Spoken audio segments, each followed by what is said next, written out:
Bienvenue dans cette nouvelle chronique de l'Amérique latine de l'Iris qui vous est proposée cette semaine sur la question de la Colombie. Et nous sommes, au moment où on enregistre, entre les deux tours de l'élection présidentielle. Premier tour le 29 mai 2022, on l'a expertisé lors de la chronique précédente qui avait été réalisée à Bogota où j'étais. On va entre, disons, ces deux tours, à quelques jours du deuxième tour du 19 juin, essayer de faire un focus, pas sur tout, mais sur, disons, des éléments des programmes respectifs des deux candidats en lice. Alors les deux candidats, on les connaît maintenant, c'est Gustavo Petro, qui a terminé premier avec plus de 40% des voix au premier tour, qui est le candidat du centre-gauche et de la gauche colombienne, un économiste de formation qui a 62 ans, qui a une trajectoire politique très longue en Colombie, qui a été guerrieros dans sa jeunesse dans les années 80 avec le M19 qui a été démobilisé en 90, date à partir de laquelle il a eu une longue trajectoire en étant député, sénateur, maire de Bogota aussi entre 2012 et 2015, et 3 fois, avec 2022, candidat à la présidentielle dans ce pays en 2010, en 2018, et donc cette année, encore une fois,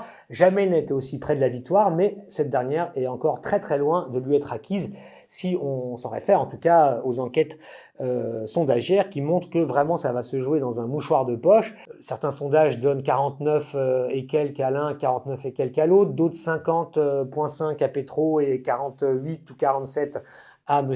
Rodolfo Hernandez, d'autres encore quelques chiffres, mais enfin on est toujours dans cette zone qui est une zone d'erreur et qui ne permet pas de savoir qui va gagner, et ça va être un grand suspense. L'autre candidat, on le connaît moins, je vais plutôt parler de lui aujourd'hui pour mieux le présenter, c'est Rodolfo Hernandez, qui avec sa ligue des gouverneurs anticorruption est arrivé deuxième avec 28% des voix, 6 millions de voix, et qui arrive dans ce deuxième tour d'élection avec un profil différent. C'est un homme de 77 ans qui vient, dit-il, d'une famille modeste, paysanne de l'état du département de Santander au centre nord-est, grosso modo, de la Colombie, qui a été maire d'une des villes de ce département qui s'appelle Bucaramanga, 500 000 habitants. Il a été maire entre 2016 et 2019. Il a dû quitter ce mandat pour répondre à une enquête de corruption qui n'est toujours pas d'ailleurs finalisée, alors que c'est son cheval de bataille, on va y revenir pour l'élection, mais dans un procès qui concerne une enquête qui concerne l'attribution des services de voirie à la ville qu'il dirigeait, qui a échu à la fin à une société de son fils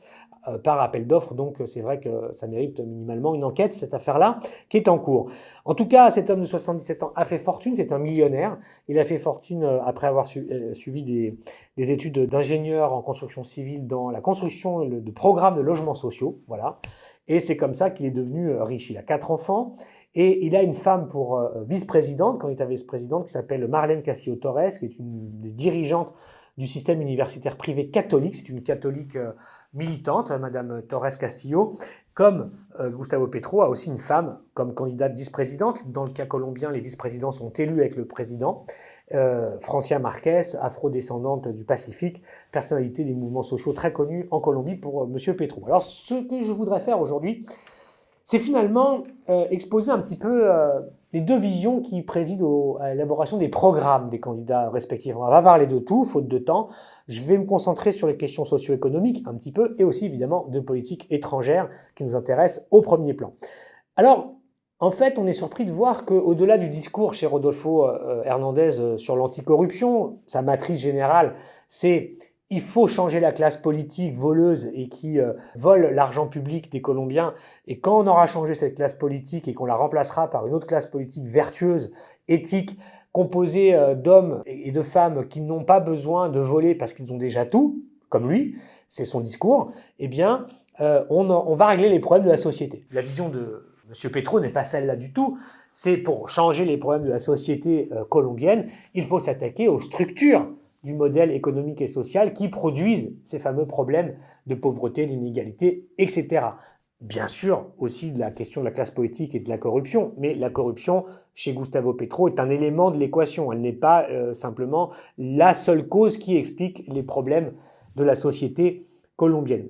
Chez Rodolfo Hernandez, tout ça se traduit dans un programme qu'on a étudié et dont les grandes lignes peuvent être un peu surprenantes parce qu'au-delà du discours sur la corruption, eh bien, on a un mélange chez M. Rodolfo Hernandez de choses qui sont assez traditionnelles de la droite colombienne, du néolibéralisme, mais aussi des formes de libertarianisme, un peu comme on dirait aux États-Unis, sur une sorte, disons, d'anarchie ou de sacro-sainte liberté de l'individu qui amène, sur certains aspects, à pouvoir avoir des politiques proches de celle de la gauche ou des mouvements progressistes. J'en redis un mot dans un instant. En tout cas, ce que propose Rodolfo Hernandez dans son programme, c'est un nouveau contrat social pour la Colombie. Il considère que l'État a une dette sociale. Ce n'est pas un vocabulaire habituel, ça, hein, dans les candidats de droite par rapport à la société.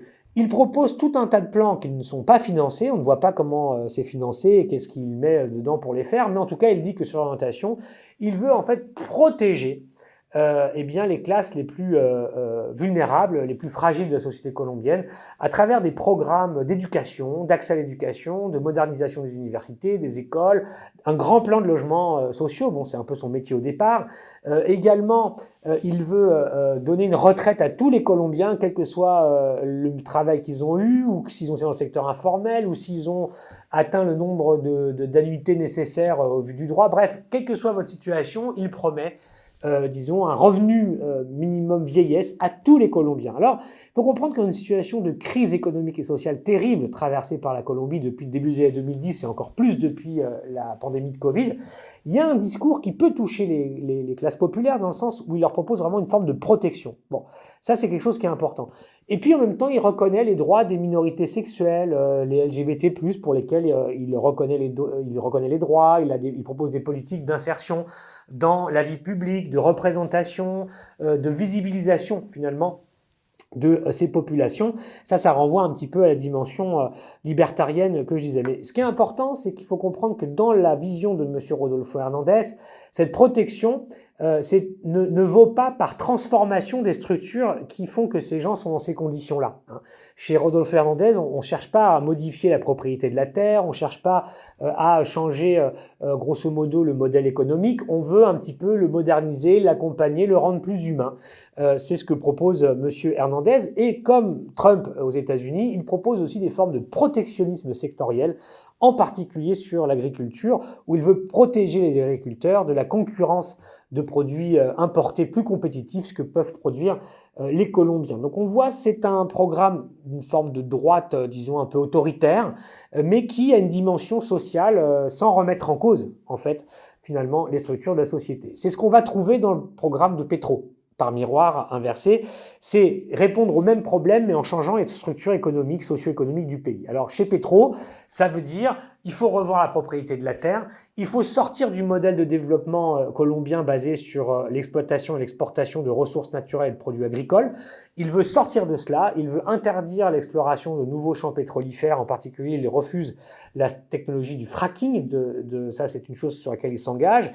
Il veut mettre en place des systèmes d'économie circulaire, il veut grosso modo donner la terre aux paysans. Il veut aussi aller plus vers une économie qui produise pour la souveraineté alimentaire nationale plutôt que pour l'exportation sur les marchés internationaux. Donc là, c'est un modèle qui est finalement plus profond, plus ambitieux, mais qui peut aussi se confronter à des grandes difficultés politiques parce qu'il n'est pas du tout sûr qu'évidemment, les grands propriétaires terriens, que les multinationales qui ont des concessions ou exploitent le pétrole ou le gaz ou les émeraudes colombiennes, eh bien, soit d'accord avec ce programme de changement finalement de modèle qu'il n'y a pas en tant que tel chez M. Hernandez. Enfin, il faut aussi comprendre que sur la question fiscale, il y a une grande différence entre les deux. M. Hernandez lui propose une réforme fiscale un peu à l'instar de celle du Rassemblement national en France, qui viserait finalement à réduire la TVA pour donner plus de pouvoir d'achat aux gens. Il propose de faire passer cette TVA qui quand même en Colombie représente à peu près 80% des prélèvements fiscaux du pays, de 19 à 10% en exemptant les produits du panier de la ménagère, comme on dit. Alors ça, chez Petro, ça suffit pas. Chez Petro, on veut créer un système beaucoup plus pérenne qui mette en place un système de redistribution et un système fiscal dit progressif, redistributif, qui mette en place des impôts sur les revenus, en fait, en particulier des catégories les plus aisées de la population et pas simplement sur les impôts indirects liés à la consommation des gens qui sont par définition les plus inégalitaires. Donc il y a deux conceptions qui sont différentes dans l'objet et dans la finalité au point de vue fiscal. Et puis enfin, un mot sur le programme de politique étrangère. Chez Rodolfo Hernandez, c'est quand même assez court. Il y a deux points. Un point important, c'est la normalisation des relations avec le Venezuela, qui est le grand partenaire économique habituel de la Colombie, et l'idée qu'il faut normaliser avec Maduro, parce que sinon on ne va pas en sortir de la crise migratoire, de la crise d'une frontière qui est plus gérée, contrôlée, qui est poreuse à tous les trafics de drogue, les guérillas, etc. Donc il veut normaliser les relations, c'est un point important parce que ce n'était pas du tout la politique du gouvernement sortant. Et puis une orientation assez générale, même assez généraliste, un peu impressionniste, d'une Colombie qui voudrait renforcer des relations, les développer avec l'Afrique et l'Asie. On n'en saura pas beaucoup plus, pas un mot sur Washington, qui est quand même l'allié principal de la Colombie sur place, mais il n'y a pas un mot là-dessus. Chez Gustavo Petro, on retrouve la même exigence par rapport au Venezuela, mais aussi une idée d'un redéploiement de la diplomatie colombienne dans l'intégration régionale latino-américaine en s'appuyant peut-être sur d'autres gouvernements progressistes, Chili, Mexique, Argentine et peut-être à l'automne Brésil si Lula gagnait là-bas. Donc ça c'est mentionné.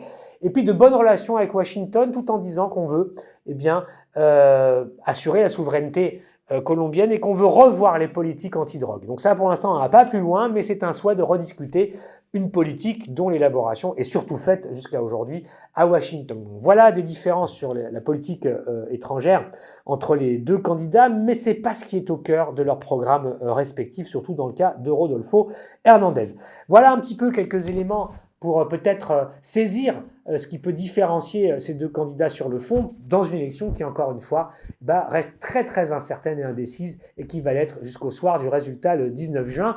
Et nous ne manquerons pas de revenir sur l'analyse générale des résultats après ce deuxième tour des élections présidentielles. Au revoir.